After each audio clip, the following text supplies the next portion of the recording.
Welcome everybody to a brand new episode of Charge and Cruise.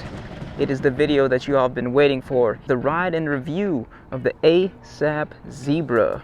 Now me and this bike have been going hard recently. I've been putting some good mileage on it. Let me go ahead and show you guys real quick. If you can see that is 630 miles so far on this bike. That is right, 630 miles. That's like going to LA and back, guys. That is actually tons of mileage, and I think that's enough mileage for me to have an opinion and have a good, thorough review of this bike for you guys. Everything is still stock. The tires are still stock. The only thing I've added is just little onboard accessories like phone holders, this mirror. Besides that, everything is just as it is out of the box. 600 miles later, still looks great. I've had absolutely zero problems with the bike, not even any flats, which is pretty crazy to me. I usually get a flat right away. Although, to be fair, I did put flat out on the rear tire right when I got the bike, just because changing out rear tires is an absolute nightmare. We're gonna hop on the bike, we're gonna hit this little trail ride, and we're gonna talk about what I think of the asapzebra. Come on and check it out. All right, guys, we are about to do the speed test. We record 2 speeds on this channel. That's going to be the 0 through 20 and then 0 to max speed, and I will stop the timer accordingly. I'm not really sure what top speed on this bike is. I mean, I've gotten the display to go to 35 before on flat ground, but of course I think the wind was at my back. We'll see how high she goes this time. We are at 100% battery. I'm going to call out the speeds as we go along here. All right, we're going to go in 3, 2, 1, go. 48 volt always has a slower start, but we are up to 20 now. Okay, going higher. Hopefully we hit this light. We are at 28, 30 on display, 29, 31 on display, 30, and we hit this light. That's good, but the other light's still red up ahead. 31, still working. 31.3, 0.6. Oh, we just hit another green light up here. That's good. Can we get to 32? 32 right there. Okay. Flash 32 on GPS, 33 on display. So obviously not the fastest bike off the line. I mean, most 48 volt systems will have a little bit of a sluggish start. But hey, 32 miles an hour, GPS confirmed, not bad. I'm sure with better conditions, I could probably go to 33, 34. Like I said, I've had the display hit 35 before on a really, really nice flat road. Okay, we are at the trailhead now. Beautiful little ride. This particular bike path cuts straight through the city, and it goes for a while. It goes for like 11, 12 miles and ends in like this huge reservoir. But I'm not sure if we'll make it to the end today. I just wanted to go ahead and go for a ride, talk about the bike. Now, first things first, my favorite part of this bike has got to be the looks. Now, it is more or less an enduro style frame, reminds me a lot of stealth bombers. Now, of course, this is a particular look. It's not going to be everyone's style. A lot of people think this is a straight up motorcycle when they first see it. If that's your style, then this bike is for you. Definitely not a traditional kind of bike, but the frame honestly looks really, really good, at least from my perspective. Now, aside from the looks, what I really like about this bike as well is the suspension.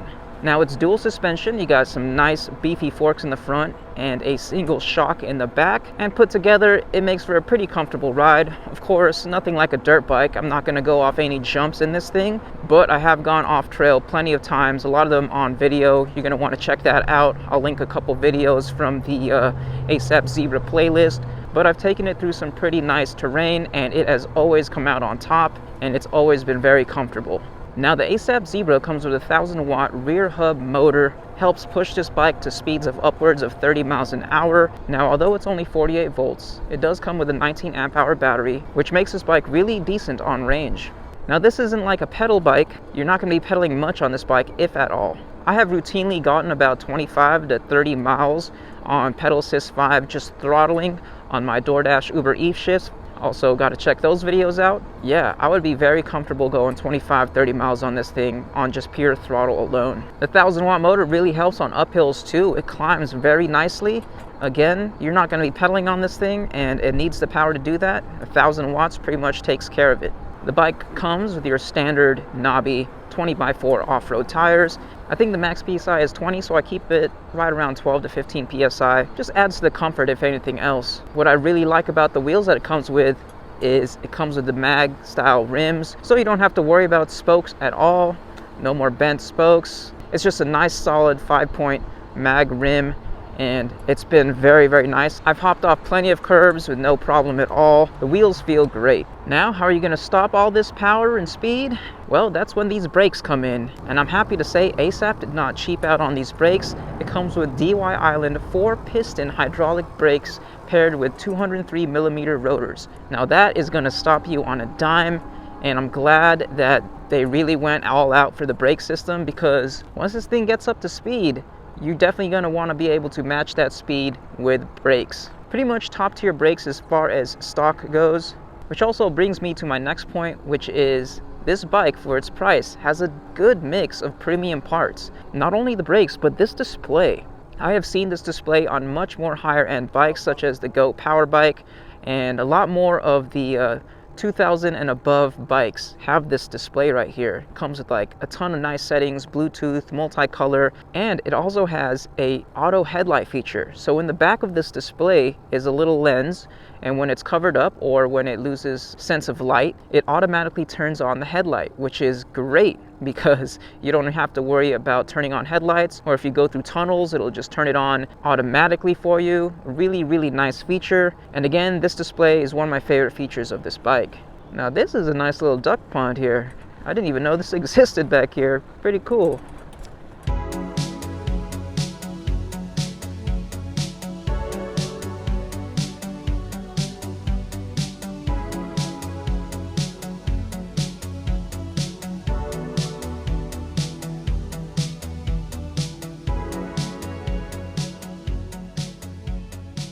Now, how does the Zebra ride at night? Well, it's got a integrated back tail light. It also has integrated front tail light with a horn pretty much right behind it. But besides the common features, it also has an RGB system integrated into the bike itself, complete with its own button. So it's right next to the horn right here.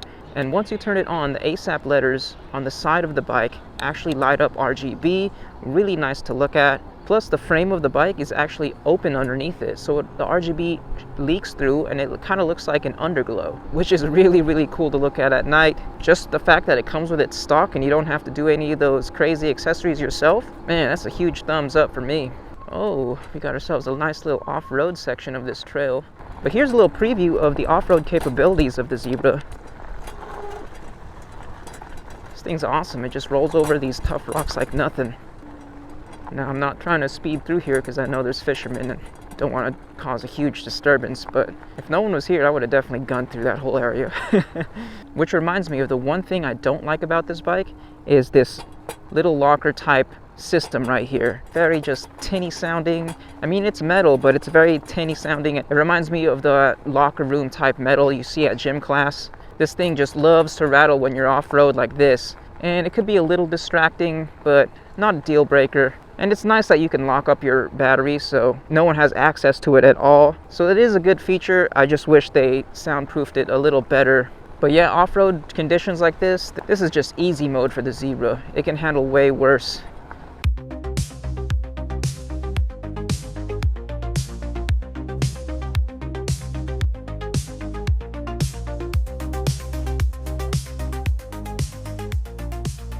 Now on the subject of things that I don't quite like about the bike, one of them has to be the gearing on this thing. Now it comes with a Shimano 7-speed shifter, probably the same ones that you see from all the other bike companies, you know, the standard shifter. But boy, does this thing hate to be pedaled. You are absolutely ghost pedaling at just about 12 to 13 miles an hour. I'm not sure how many teeth the sprocket comes on this thing. I'll throw it up in the video if I can find it, but it feels like 42 or less. Like you are ghost pedaling, and I'm talking about 7th gear, you're still ghost pedaling at like 12 to 13 miles an hour. Oh, look at this little uphill we can tackle.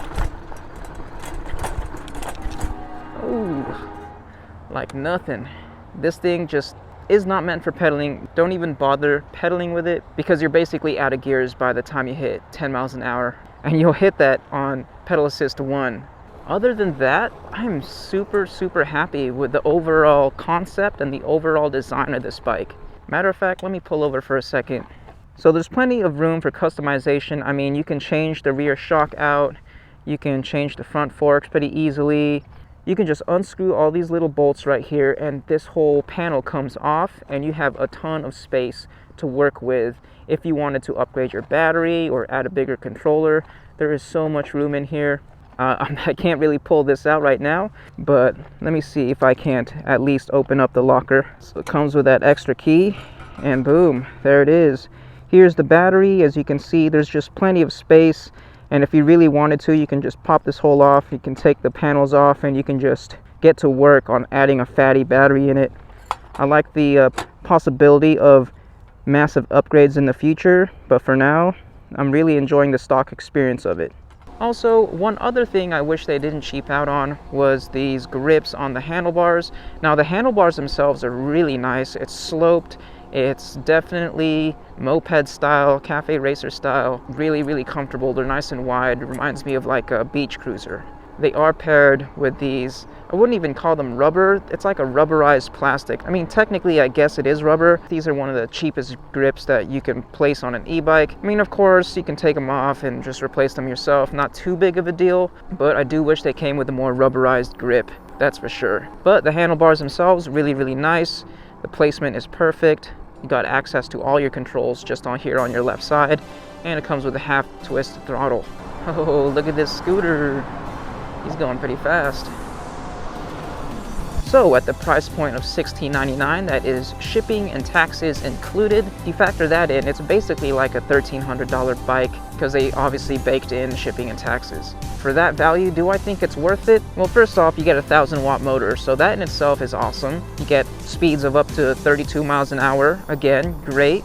Full suspension, RGB lights, really premium brakes, premium display, nice frame, very comfortable seat. I think it is worth it. If you think about it, 1,300 bucks, shipping and taxes rounds up to about 1,600. And if I find any discount codes or anything like that, I'll throw them in the description. I think the value is there. You can definitely go worse, that's for sure. Now, of course, this style of e-bike isn't for, it's not gonna be a cargo hauler. You don't get a rear rack. You don't get foot pegs for passengers. Although I've thrown my daughter back here and she just hangs her feet. Although it's probably not comfortable for a very long time. You're not gonna have that family haul experience. What you are gonna have is a single rider speedster that just mobs through the trails with ease.